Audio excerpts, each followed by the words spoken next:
If you've been learning English for years, but you still find yourself translating in your head, freezing when you speak, or struggling to express yourself the way you can in your native language, you might have started wondering, maybe I'm just too old to become truly fluent.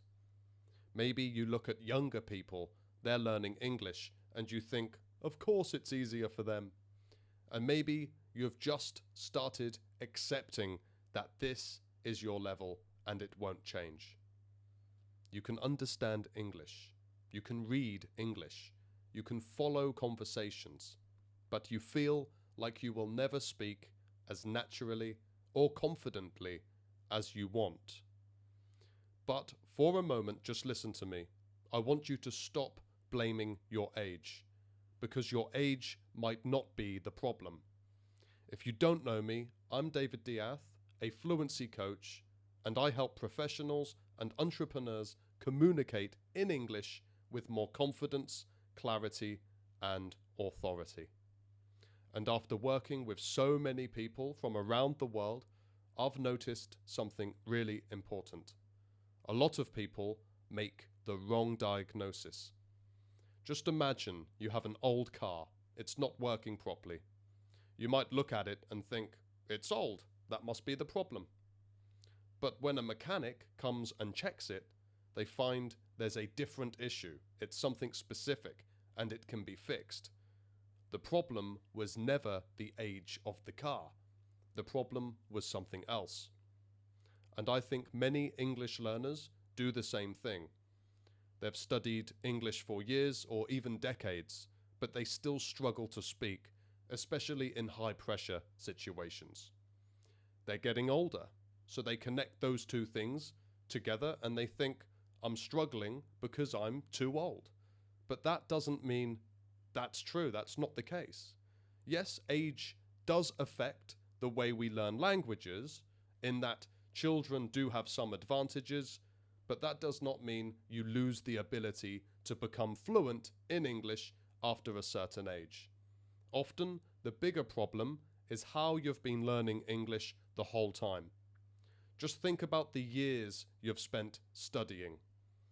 You've learned grammar, you've memorized vocabulary, you've watched videos, listened to podcasts, read books, taken courses, had private teachers, completed so many exercises, and all of those things can help you understand English.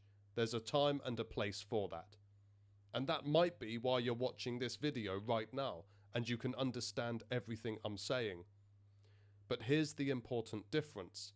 Understanding English and producing English are different skills. You may have trained your brain to recognize English. You know the patterns. But speaking requires a different type of training. Speaking requires your brain to find words quickly, build sentences naturally, and express ideas under pressure.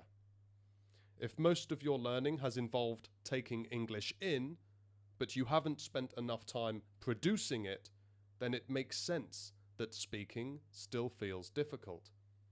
And you haven't failed. You might simply have been training a different skill from the one you want to improve. And this is where comparing yourself to children or young adults can be misleading. Yes, children have advantages, but just look at what they do.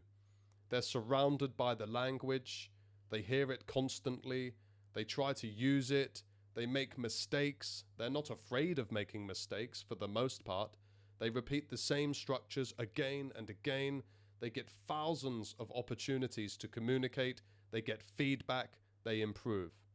So when you compare yourself with someone younger, don't just compare your ages, compare how you are learning. Look at the output a child has. Compare how much you are using the language.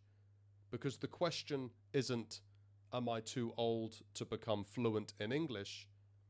The better question is, have I actually been training the skill I want to improve?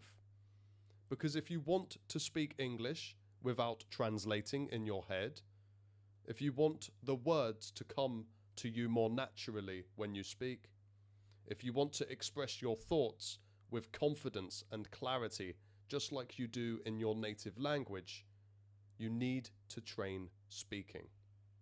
Not just study more English. You don't need more grammar. You don't need long lists of vocabulary. So don't decide that you're too old before you've looked at the real problem. Your age is just one factor. It does not decide your future ability. The question is not whether you're too old to become fluent. The question is whether you're training your English in the right way. And if you want to improve your speaking skills, I've put some resources below. You can join the English Speaking Gym if you would like a community where you can practice speaking regularly with other people. This is great for output, producing the language. And if you would like more personalized support and you're looking to take your English to the next level for your career, business, professional life, you can apply to work with me directly. Just click the link in the comments, find the option for you, and I'll see you in the next video.